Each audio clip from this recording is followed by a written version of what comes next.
Good morning or good afternoon, depending on where you're joining us from.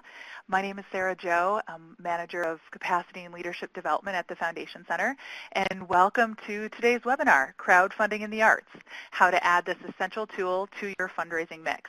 And before I introduce our guest presenter, just really wanted to share a few housekeeping items and also get to know you all that are joining us today for this webinar.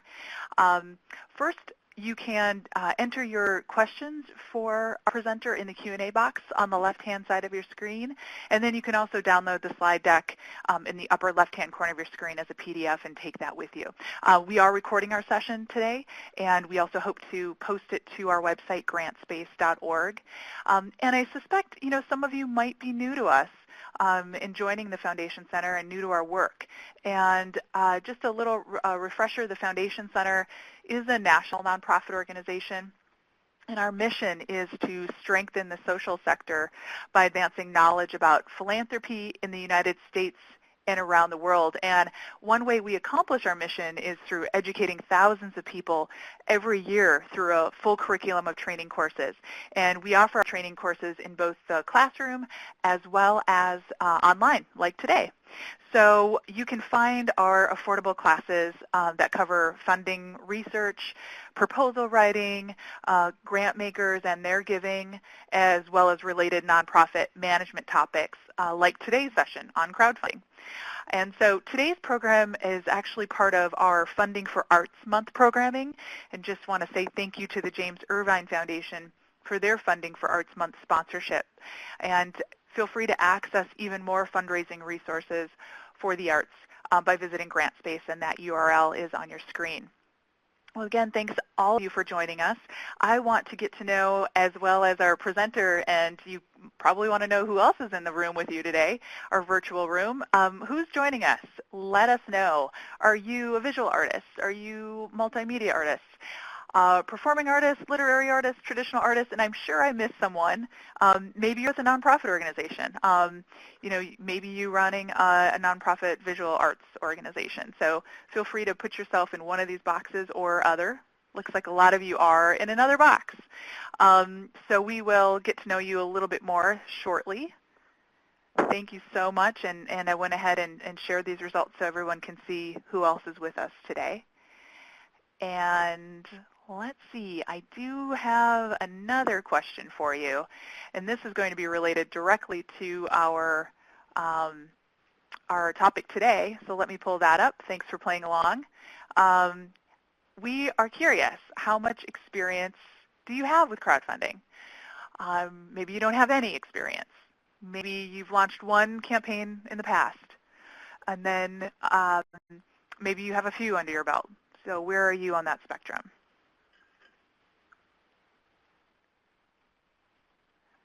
And it looks like a lot of us joining the call today do not have any experience with crowdfunding, which is perfect. This session will really cover a lot of things that you need to know to make a crowdfunding campaign successful. So fantastic. See the votes are still coming in, and no, it's as exciting as Election Day. Well, thank you so much for participating. And to take this conversation even further, we want to know, so I'm going to hide this, and thanks again for playing along. We're moving fast here. We have a lot to get through, but this one I'll leave up a little bit longer. We want to know, are you coming here today with a specific campaign or project in mind for crowdfunding? And if yes, you can go ahead and share that in the chat box at the bottom. And of course, we'll give a few minutes, at least more time for you to share that with us. And this will be interesting, and you guys can all see. I want to make sure you can see everyone's responses. Yes, it looks like that.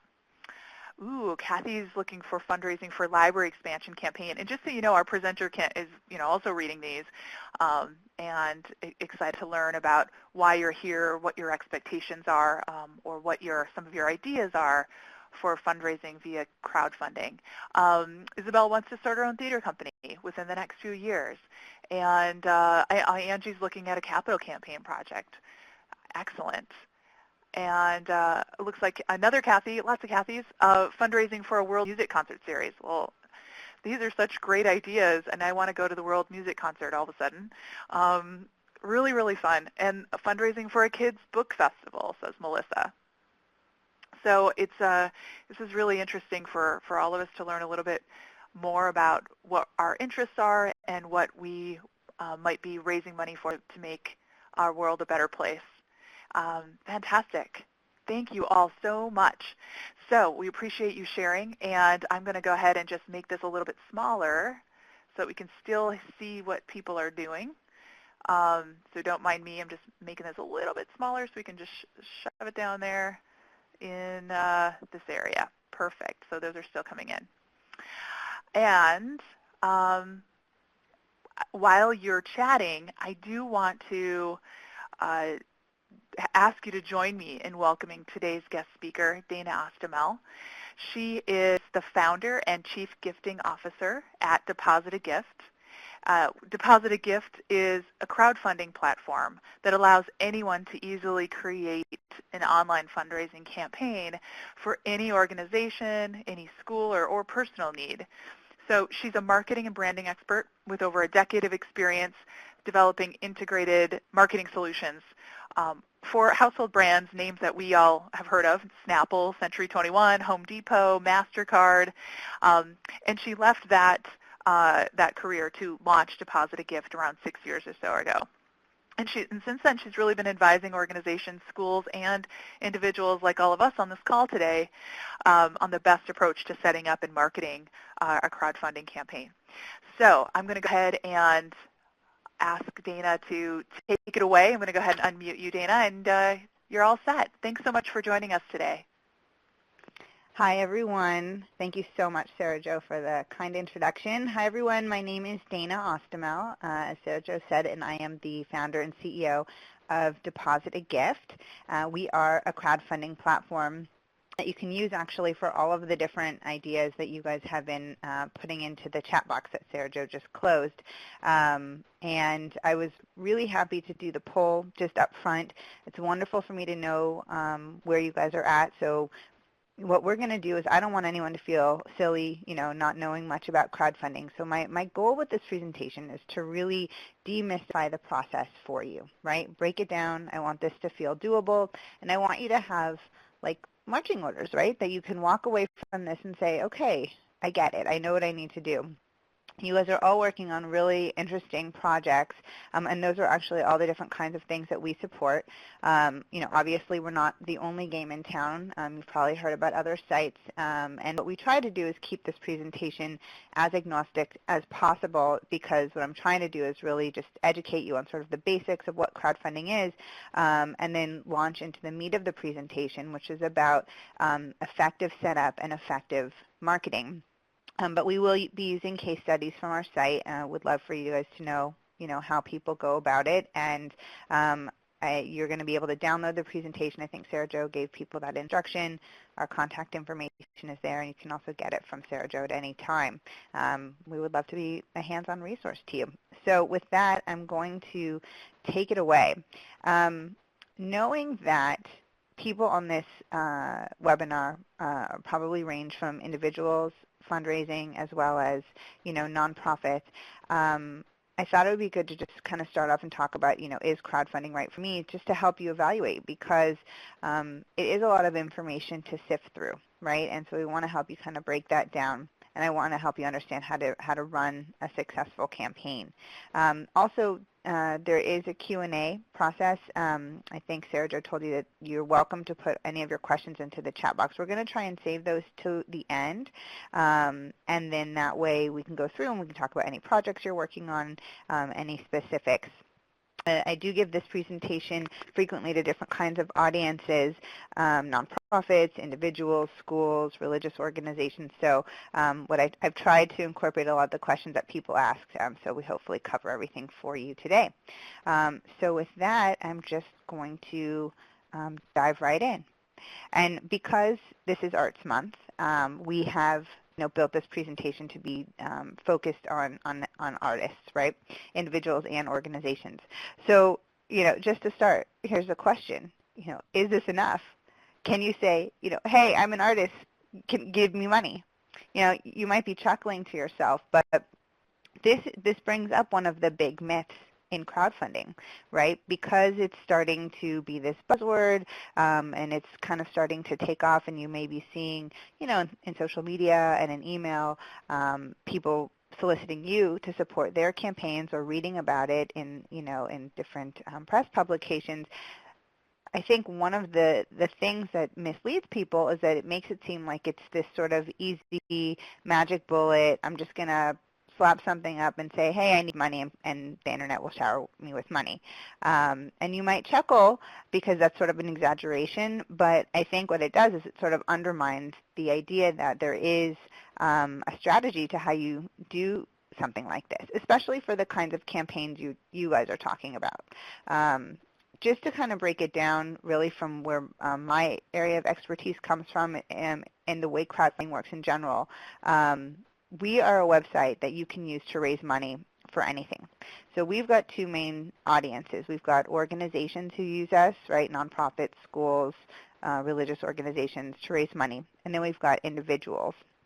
And in the individual space, it's really more like individual needs, right? So you may have seen people raising money for their friend who had an accident or who are going through an illness or a memorial fund. And then there's that kind of crossover space where you might be an individual working on a project, right? But it sort of falls into that bigger area. And it's those kinds of projects, right? So it's not the memorial funds and the medical expense funds, which really are kind of more emotional and don't necessarily require as much of a strategy, right? It's just a matter of sharing. But for the kinds of projects you guys are talking about, there is a level of work that's required to really make something like this take off. And that seems to kind of be the disconnect between public perception of how crowdfunding works and what we in the industry know. And so that's why I'm really doing this presentation, is because I want you guys to be able to do gangbusters campaigns. And the best way to do that is to learn how to prepare them properly, how to create the right story, and how to market them. And the great thing about artists is that many of you are wonderful storytellers, so you are uniquely positioned to do an awesome job with this. So who can do something like crowdfunding? The way that I see it is it's really anyone who can craft a compelling story and anyone who has the ability to market the heck out of it. That's what it comes down to with crowdfunding. It's really about the story and the marketing. But anyone can do this, right? So artists, arts organizations, you might be working on more of a personal project, and also you might have personal needs, right? So, in prepping for this presentation, because I really wanted to craft something unique for you guys, Sarah Jo shared with me a little bit about the different kinds of people who come to the Foundation Center and what you're looking for. And what we thought about was the fact that you guys are working on all the different kind of programs and arts kind of startups you're going to want to do, both online and offline, but also the fact that you may have some personal needs. And so we're going to cover that as well. So why should you be crowdfunding, right? It's not just because it's the latest buzzword or the thing to do, but it really is an effective way to raise money for whatever it is that matters to you, whatever it is that you care about or you're working on. But it's about so much more than just making that thermometer rise. That's kind of part of the magic of crowdfunding, is really what else it can do for you. So I'm going to leave you with that little teaser. Start thinking about, if you hadn't already, I want to use crowdfunding to raise money, but what else can it do for me besides just make the thermometer rise, right? Start thinking about growing your email list. Start thinking about changing a culture of giving. Start thinking about brand awareness, social media engagement. Let your mind flow in that direction. I think the message really is that you can't count on grants for everything, right? And a lot of you out there who are more seasoned at this, you may know that already, but there are other people who might feel like that's sort of their go-to. And I think that the reason that the Foundation Center brought me here today was to talk about the fact that there are many different ways that you can finance your projects, And grants are not the only way. And actually, when you do it through crowdfunding, right, there's a level of control that if it works well for you, there's a level of control that you can have over your project, over exposing people to what you're doing, about getting people involved earlier. So I think that's just, we wanted you to have a sense of like, what are your options when it comes to financing your work? So my question is, which campaign would you give to? Right? If you're new to crowdfunding, take a look at this screen. The screen on the right is really where we've been, right? And the screen on the left is where we're going. What you're looking at on the right is what we kind of call a sterile transactional donation page, right? There's nothing compelling or engaging about it. It's a form. If you run an organization and you have a donate button on your home page, then very likely when you click over, this is what your donate page looks like. Now, you would be remiss to not have that donate button on your home page, but I think when you're thinking about very specific campaigns, right? So having that donate button on your homepage is a catch-all. So if anyone stops by and randomly wants to give you money, you want to be able to do that. But when you're trying to create a groundswell movement around something that you're trying to accomplish, something mission-specific, you want something that's a lot easier to use, right, and a lot more engaging. And even if you don't have a website or are an organization, I think really the other comparison, the side-by-side, is kind of like the one on the right would be the equivalent of a PayPal button, right? You pass that along. The people who are your biggest supporters, so your inner circle of donors, or if you're an individual, your friends and family, those people are going to jump through hoops for you, and they'll use whatever you put in front of them. But those are also the people who are your biggest advocates. Right? So you're going to hear me start to talk a lot about words like advocates, evangelists, right? Turning supporters into advocates. For those people, you want to really give them a powerful tool that's really easy for them to share, right? And easy to get other people to want to support you. So just imagine if you were to post the link to the form on the right on Facebook, it's kind of dead in the water. No one's going to look at that and go, oh, I know what this is about. That looks interesting. I want to get involved. They're going to be like, what is this? Versus you share a crowdfunding site that is crafted to tell your story and make it really easy to draw people in, right? So what you often have, like thinking about the setup, right? You've got a headline, you've got an image, you've got 2 or 3 sentences, to hook them in. You've got about 5 seconds. Otherwise, people just click away. So you want something that really speaks for itself and is engaging. But the other thing to think about when you're considering crowdfunding is like really what the benefits are, right? So efficiency is really important and cost effective. So those two kind of cross over, because something to note is that it takes about 3 to 5 interactions with something for someone to take action. It's kind of like a rule of thumb in advertising that you have to be hit with a message 3 to 5 times in order for you to be incited to take action. So online gives you that kind of efficiency really inexpensively, right? Versus, let's say if you're a nonprofit and you're going to do an offline piece, usually you can only afford to do 1, maybe 2. But there's no pass-along rate with something like that, right? Like there is with a magazine where people might pass it along. If you get a letter in the mail, you look at it, maybe you give, maybe you don't, and then it goes in the garbage. And so you want something that's really cost-effective and easy to hit people with your message many, many times, right? So as you're taking notes and sort of like themes here in terms of best practices, it's about the story, right? It's about message consistency, about consistent communication. You have to be, when you're doing a campaign, you really got to be hitting people hard with your messaging. And doing it online can be very inexpensive, right? Free through social media, email could be free or very, very low cost depending on if you're using some sort of mass mail email tool, right? But it allows you to hit people many, many times with your message.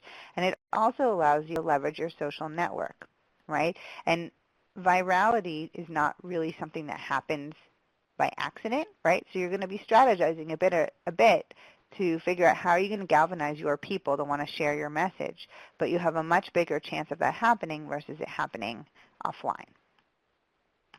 So what makes a crowdfunding site, right? What are the things that help you harness the power of the crowd? So you've got the recent activity feed, right? So whether someone gives $1 or $1,000, it's usually accompanied by a message of support, and often even that kind of that social capital can really carry a lot of weight when someone's putting their support behind you. You've got the goal, you've got a thermometer, so that's showing, you know, the momentum of your campaign, how you're achieving your goal and hopefully beating your goal.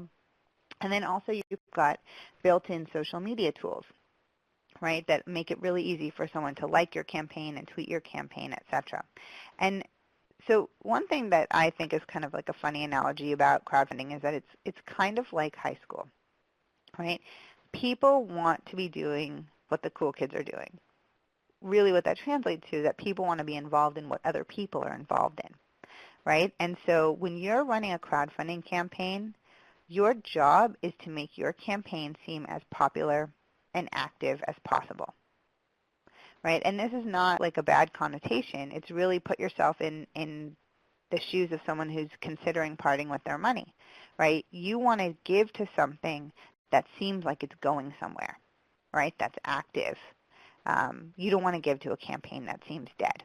So when you're on the other side of that and you're running your campaign, your whole job is to make your campaign seem alive, active, engaging, like the happening place to be. So often when I'm doing a presentation like in the room and when we're able to talk to each other a little bit more, a lot of questions come up about kind of the nuts and bolts of crowdfunding. So I thought I would just sort of review that because I saw about 80% of you on this webinar don't really have that much experience with crowdfunding. And probably a lot of you are feeling a little bit overwhelmed about, you know, how do you choose a platform? How do you sort of sift through all this information? And so that's my goal today is I want to help you sift through that and help you figure out the right platform for you. Hopefully it's Deposit a Gift, but whether it is or not, it's good for you to understand sort of the terminology and the different ways that the sites work, right? So they all sort of have the same general elements like I was showing you before, those social elements. When it comes to the way that you raise money, right, there's usually two terms. You've got all or nothing, and you've got flexible funding. So all or nothing is the kind of funding that was made popular by a site called Kickstarter, which probably a lot of you on the site know about. And you know, we do some things that are similar, some crossover. They're very focused on certain kinds of projects. And don't tend to work, you know, with nonprofits and things like that. What they made famous was this all or nothing model, which means that you don't keep your money unless you beat or exceed your goal. Flexible funding is when you get to keep all of your money no matter if you hit your goal or not. So part of what you're going to evaluate is if you're okay with the risk of not getting your money if you don't hit your goal. Because what we find is that a lot of people can still do something with anything that they raise. Kickstarter is more for projects, and the all or nothing model is more for projects where you really need to raise all of it or there's no point in moving forward. But for many, many people, flexible funding is a really good option. And then you're going to also be looking at sites, you know, the different fee structures, and do they charge you more or less for the different kind of funding option that you choose. Our site, for example, we just have one flat fee structure. We're really like the lowest on the market. Our fees range anywhere from 7.5% to 5.5%. And most other sites out there, what you'll find is the fee range is anywhere from 8.5% to 12.5%. So those are just some things to keep in mind. Just make sure that you're not going to get penalized and you'll have to pay a higher fee if you don't meet your goal. I think it's also important to look at if a website requires that you submit your project for approval or if you can use them and just create your site and get it up yourself.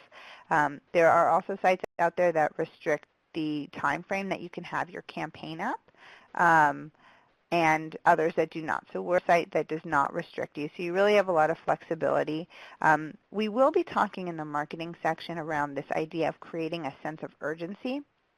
So the sites that restrict how long you can have a campaign up, they're doing so because their thesis is around that you should really focus your campaign on a limited amount of time to create that sense of urgency for people have to give now. And there is definitely merit to that, but I think that you can really build that yourself, that it can be driven by your marketing plan, that you can create your own deadlines, that you can advise your community of what those deadlines are, and you can create a marketing frenzy without a site threatening to, shut your campaign down. If you aren't done by then. The other thing is if you wanted to do an annual kind of campaign, if you're doing something that's much longer term, right, where you might be sort of raising money in milestones, you don't want to have to start your campaign over. So that's something else to think about. You also want to look at how they redeem your money. Most sites today, there's some sort of electronic transfer option as well as a check option. And then, check out what kinds of unique features the sites offer, right? Everyone's trying to distinguish themselves these days. I know for us, we've got a real sweet spot with the kind of people who are on this call. Individuals, small to medium-sized nonprofits, schools, etc. And so what we did, just to give you insight into the thought process of a crowdfunding platform, is we tried to come up with features that we thought would make your life easier, save you time and money. So as an example, we've got a ticket sales functionality. So if you were wanting to integrate your offline traditional fundraising with the online, that's a great way to do that. Or if you wanted to do, let's say as part of launching your endeavor, part of the fundraising to launch your campaign, you wanted to do an in-person event, you could actually sell tickets that would make the thermometer rise, and you wouldn't have to use an external ticket sales function. So just take a look at what else. We also let you post offline donations. So if somebody gives you cash or checks offline, we believe that giving begets giving, and you want to be able to make that thermometer rise no matter where the money comes from. If that's something that's important to you, you'd want to look into that. You want to make sure if you're going to get a custom URL, if that's something that matters to you, where you can actually name the URL yourself, because sometimes you want something that would translate really nicely to print.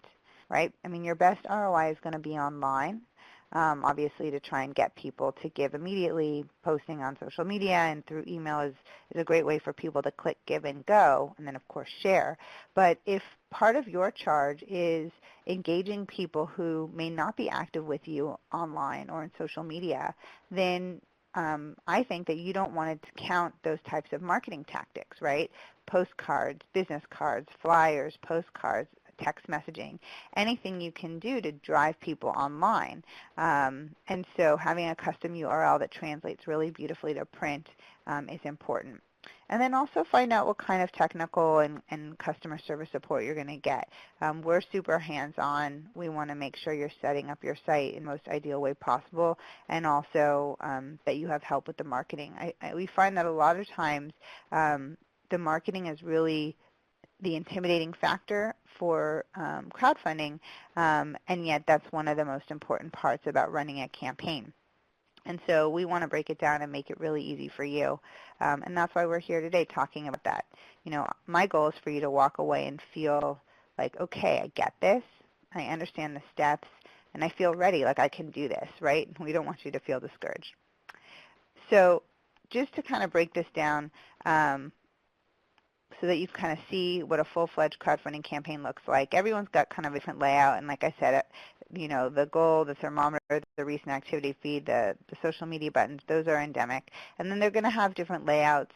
You're going to find out if some give you any choices in terms of customization, like we've got about 200 backgrounds, so that's something unique. But this is a good way for you to see that it's how you tell your story, the headline matters, the image matters, and really those first few sentences are about what's going to engage people or not. You want to be able to show impact. You want to be able to tell a story, and you really want to be able to be as personal and engaging as possible. And so that's what a crowdfunding campaign can do for all the great ideas that you guys shared with us at the beginning.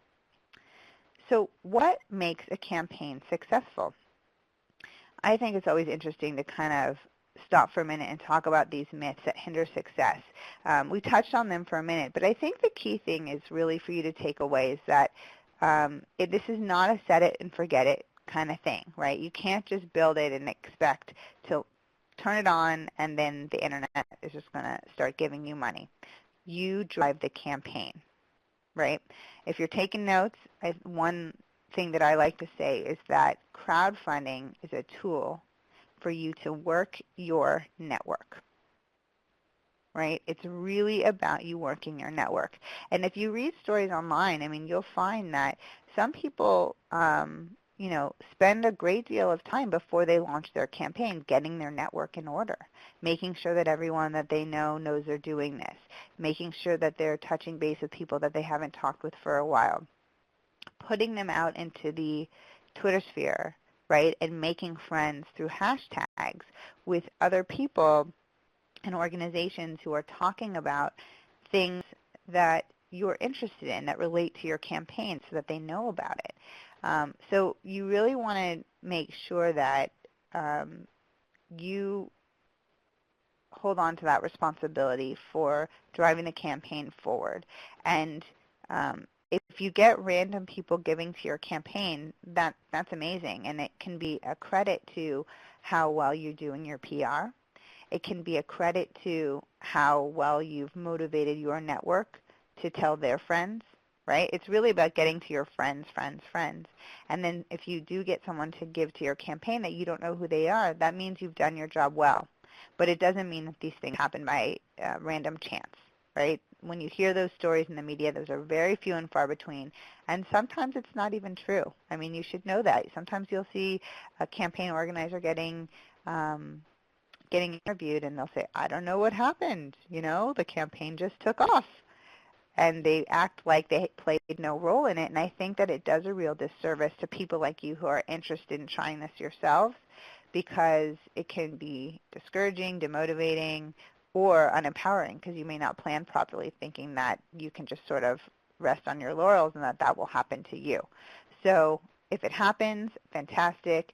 But what I want you to know is all the good stuff that you need to really promote and launch your campaign strong. So why do you think crowdfunding is more effective than other types of fundraising? Right? For me, it really boils down to three things. So one is about the fact that it really shows the need and the difference they can make. People want to put a face on the need, right? They want to connect with the story. They want to see the difference that they can make, right? They want to be part of your journey. And also, kids are not the only people who like things that are fun and easy. Adults do too, right? So the easier you can make something, the more fun you can make it, the more people are going to get involved in your campaign, which is why the illustrative nature, be it via images or video, really makes a difference. So I think it's worth stopping for a second to just talk about what does it mean to make it easy. You know what? I'm so sorry, but, there we go. I lost connectivity. I don't know if anyone else just had that happen to them.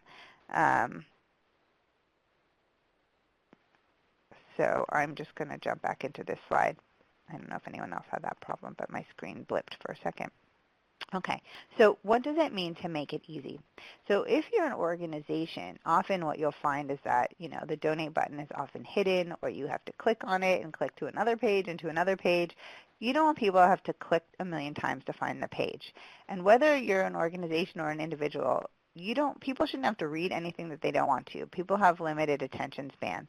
And so what you want to do is set it up in such a way that it's like all the information is there, and if they want to drill down and read more of the story and really spend time on your site, fantastic. But at the end of the day, you need to find a happy medium between what you want and what they want, right? What you want is for people to give you the money, and you also want them to share. And what they want is to have a gratifying and easy and fun experience supporting you. And so they don't want to have to jump through hoops or read a bunch of fine print, try and figure things out, right? It should be as easy as a click of a button, landing on the site, popping in the amount of money they want to give, and clicking contribute and checking out in 2 minutes or less. So what does it take to put together a campaign from the beginning to the end? I think it's important for a second to just briefly go over the mechanics of how it works, since there are a lot of people on this webinar who are not that familiar with crowdfunding. So you go to the crowdfunding site of your choice, right? So if you go to depositagift.com, you click on our orange button on the home page that says to sign up. And you go through a setup wizard, and most sites work the same, right? We try to make it really easy for you to not have to be too tech savvy, to go through a template and pop in the information. That's not to oversimplify the fact that you really want to think clearly about how you're putting in that information, that it's concise and that it's compelling and straightforward, and that you pick the right image, because that setup part has a marketing component, right? If the site looks nice, reads well, you're going to have a much better chance of people passing it around. The sharing component is really the marketing, right? This is all about how you're going to be getting the word out. And this, none of these, I would say that number 2 and number 3, I don't want you to think that they live like in their own bucket, right? So once you've shared it once, you're done, right? Or once you've said thank you to someone, you're done. These things are happening ongoing throughout the campaign. So you're constantly marketing your campaign the whole time. You're going to have a strategy that you're going to follow. And then collecting and acknowledging, that's really about processing the contributions. All crowdfunding sites come with a built-in processor. So that's the whole idea, is that it's kind of like a one-stop shop. You fill out the template. You don't have to worry about getting hosting. You don't have to worry about getting a credit card processor. Everything is built in. And then people go to the site and give, and the thermometer's rising. And then the acknowledgement piece, I'm a big fan of having what I call like a thank you strategy or an appreciation strategy, right? So you don't want to wait until the end to thank someone, right? It's kind of like good networking, right? You always want to prime the pump grease the wheel of the people who are doing good things for you. You don't want to wait till the end. You want to go back to them and keep them updated. This is how it's going. This is the conversation I had. Thank you so much. I'll keep you posted. Same thing with crowdfunding, right? You've got to acknowledge people along the way because, and here's that word again, you're going to turn them into advocates. You're going to turn them into evangelists, right? So think about it this way, right? You're going to start with that inner circle of key supporters that I'm going to talk to you about harnessing before you get started. And then you want to turn everyone who gives into another key supporter. So they've already done the hard part. They've parted with their money. Now you want to get them to share for you. And then the cash out process, like I said, is pretty simple. It's about redeeming your money electronically or via check, and every site has their policy about how that works. With the Deposit Gift, you're in control of it, and so you just log into the dashboard and select that you'd like to redeem your money, and you can do so along the way. You don't have to wait until the end. But first, who's in charge? This is probably my favorite slide because it's really important that if you're going to invest in doing one of these campaigns, that you've got someone who can nurture it every day. I mean, as someone who runs one of these crowdfunding sites, of course I want you to sign up and use it. But I would say this, that if you don't have someone who can be committed to running the campaign for the duration that you've selected, then I really wouldn't do it, because I want it to work well for you. And if you don't have someone who can dedicate, 30, 60 minutes a day doing the things you need to do, posting on social media, emailing, sending thank you notes, making personal calls, then it's not worth it. One of the cool things about crowdfunding is that it's a very low-cost way to raise money, right? The investment is in your time, and so you want to make sure you've got someone who can do that. So to break it down for you, these are the hallmarks of the most successful campaigns. They've got a real clear purpose and goal. They show impact. People want to see how the money will be used. They actually have a marketing plan, right? It doesn't have to be super sophisticated, but it should be written down. It should be creative. You really want to think about how are you going to interact with the people who are going to help you get this off the ground, and they show appreciation to supporters along the way. You never know when you're going to need someone when the campaign's over, and during the campaign, you're always going to need to go back to people and say, could you share one more time? Could you post to Facebook to me? Will you email us out to 10 more friends? You're going to need your supporters. So make them feel like their support matters. Once you've set up your site, this slide is kind of like your checklist, right? Ask yourself, do you have engaging visuals? Have I made a clear, compelling case? You know, is it written well? Is it brief? Make sure you don't have any typos. I mean, that happens a lot. You got to have a site that feels credible, that people want to believe in and invest in. And then depending on the type of campaign you're doing, you may or may not want to offer perks or rewards. Some people call them incentives. A lot of times with nonprofits, you don't need to do that. Sometimes it's helpful to show impact levels, so let people donate at different levels, makes a X kind of difference, feeds this many people, etc. I've seen perks and rewards used in different ways. Sometimes it's, you know, literally they get an incentive for different levels of giving. We've got one organization right now that's really effectively, they just chose one perk because they decided that what they wanted was to really try and help people increase their average ticket. So they were trying to raise average donations, and so they offered just one perk to try and incentivize people to bump up at that level, and it's actually working really well. I don't know if every site offers this, but on our site we can put a suggested donation amount in the little contribute button, and we find that that makes it even faster for people to give and increases average ticket as well. When you're setting your goal, this is something you need to be strategic about. A lot of people have questions around what they should set their goal at, and we often talk one-on-one with customers to try and help you figure it out. You want something that's realistic but not overly aspirational. You also may want to find out if the sites you're looking at allow you to recalibrate your goal. I think a lot of them don't. With Deposit Gift, you actually can change it. So we always recommend starting more at the lower level of what you need, because no one's going to hold it against you if you break through your goal, right? You get to 150%, that's great. That's a campaign that people want to get behind, right? Sometimes people worry that it's going to demotivate people and say, oh, well, they already reached their goal, they don't need any more money, but really what it's showing is that, like, this is a campaign worth contributing to. People are behind it. I want to get behind it too. And then, of course, you've got to have a sense of urgency, right? It is your job to not only make your campaign feel popular and like it's something that people want to be involved in, but that they need to give now, not later, right? Give them a reason why they should give today and not tomorrow. And that's going to come through on your site, and that's also going to be a lot of what you communicate in through your marketing messaging, right? The marketing messaging, this is something worth noting, is that you're always looking for excuses to get in front of people, because you're going to need to be emailing and social media posting a lot, like every day. And you don't always want it to be an ask. So, you know, one kind of stat that we've seen is that for every 4 Facebook posts, right, 1 should be a direct ask, and 3 should be some sort of update, right? People want to be part of the journey. So you can do something that's called tag and thank, where you actually tag people who've given and show appreciation for them.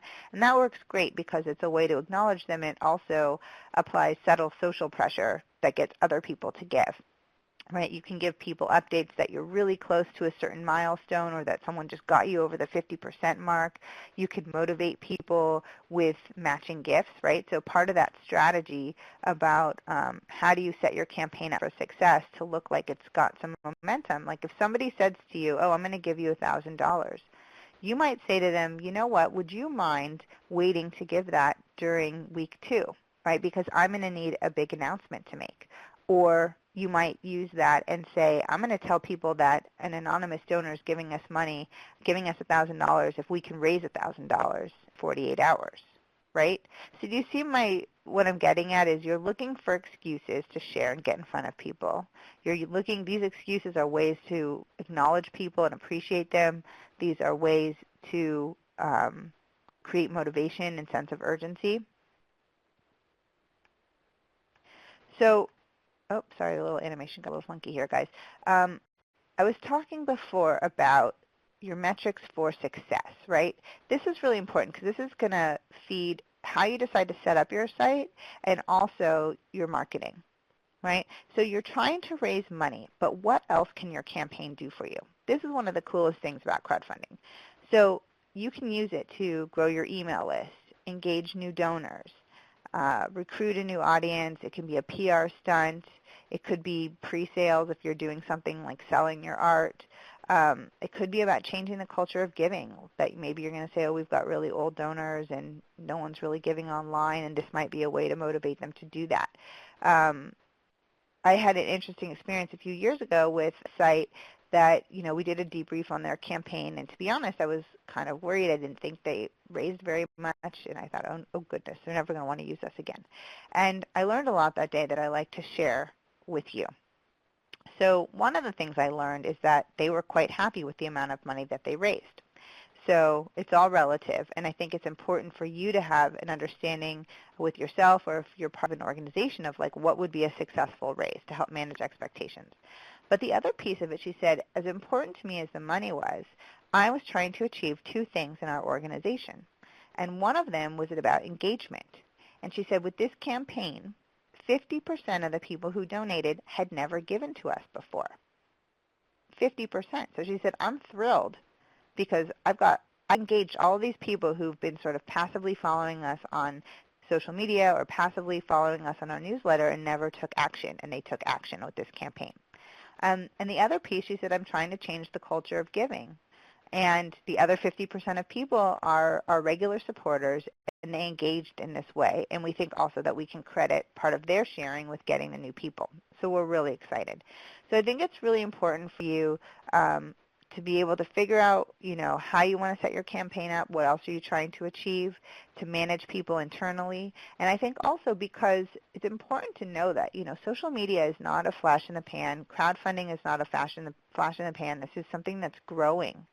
And you want to look at this as like a longer-term strategy, right? It's not just you're going to do it one time, and if it works or doesn't work, you never use it again, or it's some sort of indicator. Every campaign is different. Social media is an art, not a science. And so if you can be clear with yourself about what success would look like, that's going to help you, hopefully recalibrate during the campaign as you're hitting or not hitting different milestones. You might be going faster and you could change your marketing plan. You might be going a little slower and you kind of note where you need to amp things up. But that's really important. We were missing a graphic on there, but just so you know, it wasn't super important. It was just an image of a marketing roadmap, more graphically. Actually, when you're thinking about your marketing roadmap, which is actually the bottom part of this graphic, what I want you to think about is how do you plot out that promotional calendar? So you want to think of it like do it just something simple on Excel. And think of, you're going to write down what is the duration of my campaign, right? It's 4 weeks, it's 6 weeks, it's 8 weeks.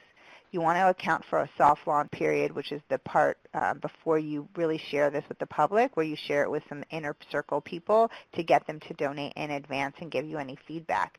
And so just block it out, right? 1 week for soft launch, 6 weeks for the campaign.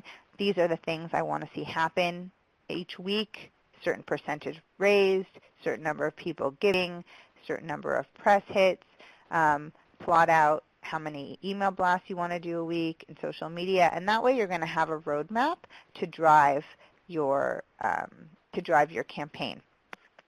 Hey, Dana. Yes. This is Sarah Jo. Sorry to interrupt. I'm just doing a time check. It looks like we have about 10 minutes left before our stop at noon. So I thought, would you be able to entertain a few questions at this time? Absolutely. Yeah, there's just a little bit more, but yeah, I'm happy to pop in questions right now if you'd like. Great. One is particularly useful to many people, I think. This one is from Laritha, and I'm going to, can a for-profit collaborate with a nonprofit agency to crowdfund to help with, let's say, youth in the arts? So, for example, for youth to gain dance or acting experience, what would be a good approach to doing this? Oh yeah, absolutely. I mean, anyone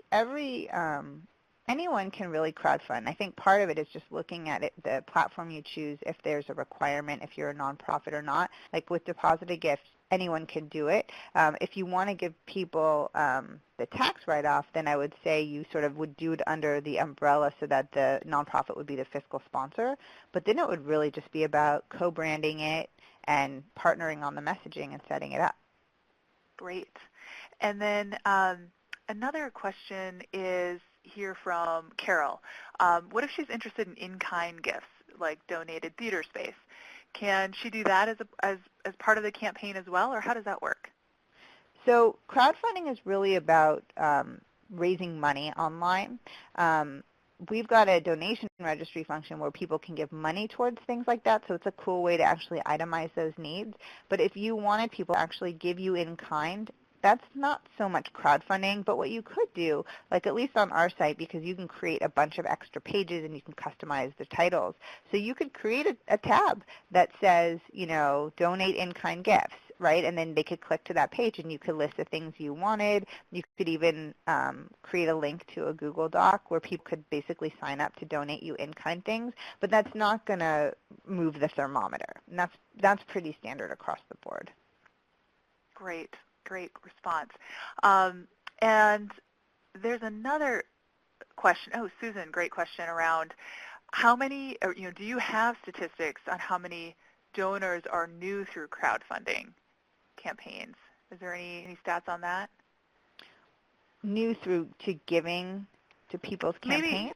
Maybe I'm thinking from a nonprofit's point of view, how much, there are stats around how crowdfunding is a great resource to bringing new donors to your cause or to your work.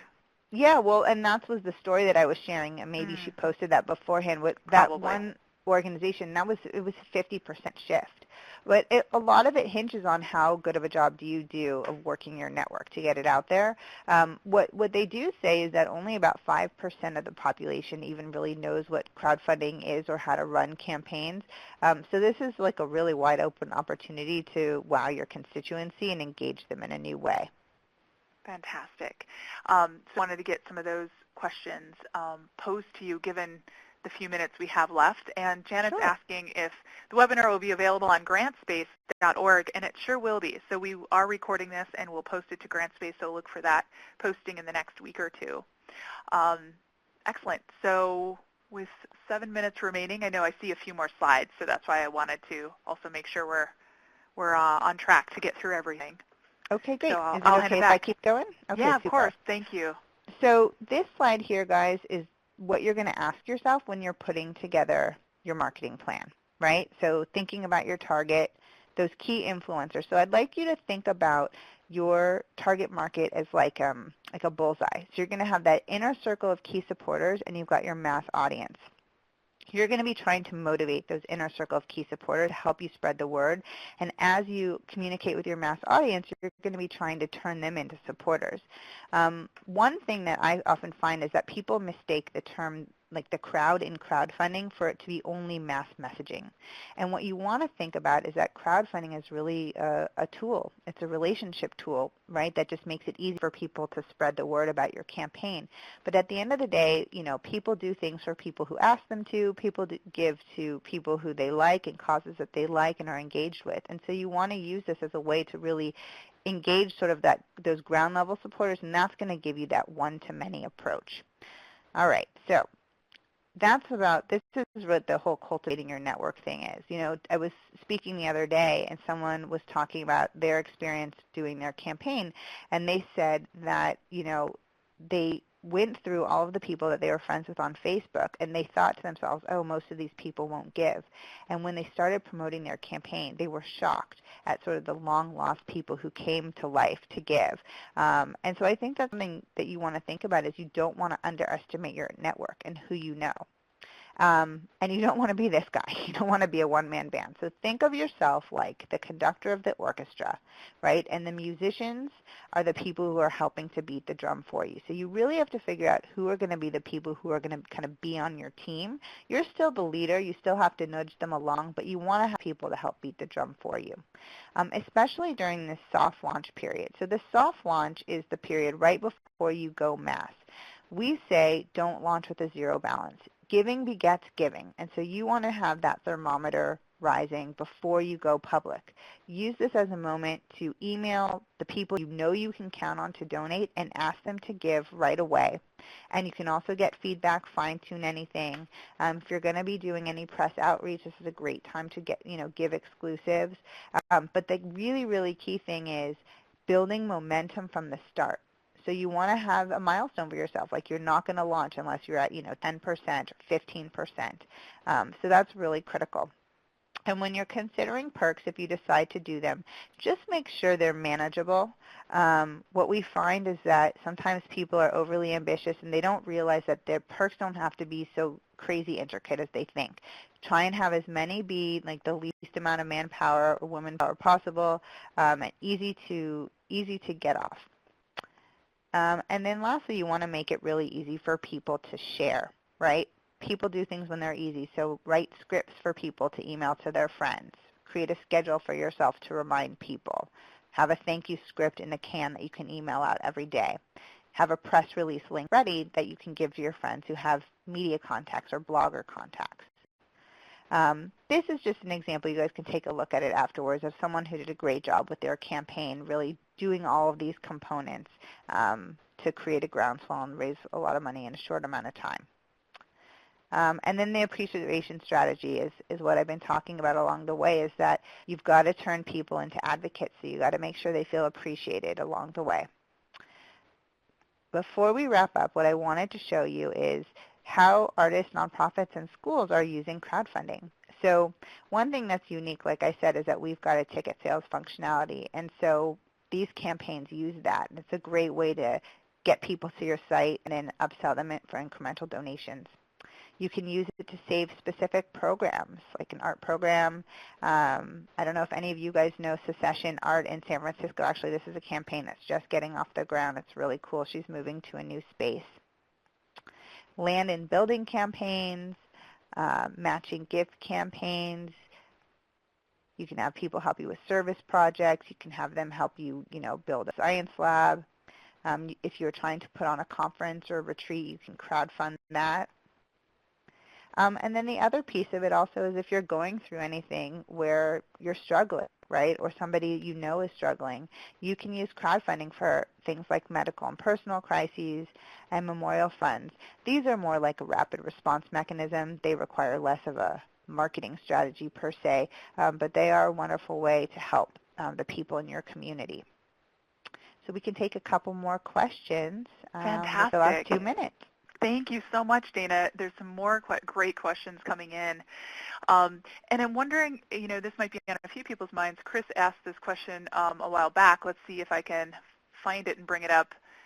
The question is, sorry, my computer is also doing a little bit of a blipping and holding on to things. Well, I can paraphrase, Chris, which is around the idea of crowdfunding fatigue. Any thoughts on that, where this has been around a little bit? Are there, do you see it kind of fizzing out at all, or do you see some kind of? I know what you're asking. Yeah. So I don't think so. I mean, I think you guys are aware of what this is, so it's on your radar. But I will tell you, the statistic is that only about 5% of the population really knows what this is or knows how to run a campaign.